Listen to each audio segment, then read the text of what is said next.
ప్రజాస్వామ్యంలో ప్రజల కష్టాలు తీర్చేందుకు అనేక వ్యవస్థలు ఉన్నప్పటికీ వాటి నుండి స్పందన లేక పరిష్కార మార్గానికి ఎవరి దగ్గరకు వెళ్లాలో తెలియక ఇబ్బందులెదుర్కొంటున్న ప్రజలకు గొంతుకను ఇచ్చి వారి సమస్యలను జనవాణిగా మార్చి సంబంధిత ప్రభుత్వ శాఖల వద్దకు తీసుకువెళ్లి వారిపై ఒత్తిడి తీసుకువచ్చి సమస్యల పరిష్కారానికి ముందడుగు వేసింది జనసేన.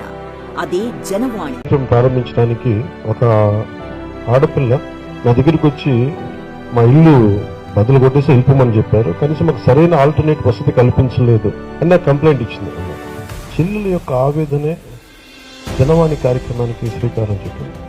నాడు ఏ అధికారం లేకపోయినా సరే రాష్ట్ర వ్యాప్తంగా జనవాణిని నిర్వహించి అనేక సమస్యలను ప్రభుత్వం దృష్టికి తీసుకుని వెళ్లి వాటి పరిష్కారానికి ప్రభుత్వంపై ఒత్తిడి తీసుకొచ్చింది జనసేన. అధికారంలోకి వచ్చిన తరువాత కూడా ప్రజల సమస్యలు చెప్పుకునేందుకు ఒక వేదికగా పార్టీ కార్యాలయం నుండే ప్రతిరోజు జనవాణి నిర్వహిస్తూ గత 9 నెలల కాలంలో వేల సంఖ్యలో ప్రజల నుండి అర్జీలు స్వీకరించి వాటికి పరిష్కార దిశగా అడుగులు వేసింది జనసేన. ఒక్కసారి అధికారంలోకి వచ్చిన నాటి నుండి జనవాణి ద్వారా అందుకున్న అర్జీల వివరాలు పరిశీలిస్తే అందుకున్న మొత్తం అర్జీలు 10,379. పూర్తి స్థాయిలో పరిష్కారమైనవి 2,734. పరిష్కారం ముగింపు దశలో ఉన్నవి 4,889. పరిష్కారం మొదలుపెట్టినవి 2,587. జనవాణి ద్వారా పరిష్కారమైన పలు కీలక సమస్యలు. 9 నెలలుగా తన బిడ్డ ఆచూకీ దొరకలేదని ఒక తల్లి పవన్ కళ్యాణ్ గారి దృష్టికి సమస్యను తీసుకువస్తే జనవాణి ద్వారా పోలీసు యంత్రాంగం దృష్టికి స్వయంగా తీసుకెళ్లడంతో కేవలం 9 రోజుల్లోనే ఆ మైనర్ బాలిక ఇప్పుడు మన టీం రీచ్ అవుతున్నారు సార్. మేబీ వాటిని ఇంకో హాఫ్ అన్ అవర్ రీచ్ అవ్వచ్చు సార్.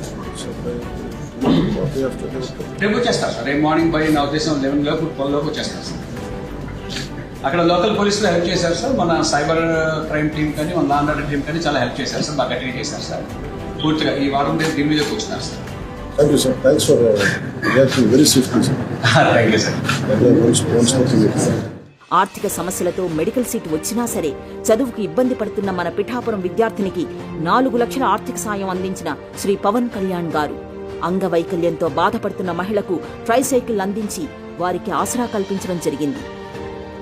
గుంటూరు జిల్లా ప్రత్తిపాడు నియోజకవర్గం కొప్పర్రు గ్రామానికి బస్ సదుపాయం లేక ఇబ్బందులు పడుతుంటే ఆర్టీసీ వారితో సంప్రదింపులు జరిపి ఊరికి బస్ సౌకర్యం కల్పించారు.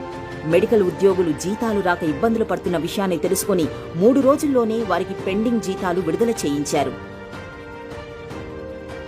మాకందరికీ ఉన్న నమ్మకం ఏంటంటే కేవలం డిప్యూటీ సీఎం సార్ మాత్రమే ఇది చేయగలరని, సార్ ఒక్కరే ఇది చేయగలరని నమ్మకంతో మేము ఇంత ఈ పార్టీ ఆఫీస్ దగ్గర మొండిగా కూర్చున్నట్టు చేశాం సార్. మీరు చేసిన సాయానికి మాత్రం నా కుటుంబం తరపున ఇక్కడ ఉన్న మా అందరి తరపున మీకు ధన్యవాదాలు తెలియజేసుకుంటున్నాను sir. Thank you sir. Thank you deputy CM గారు.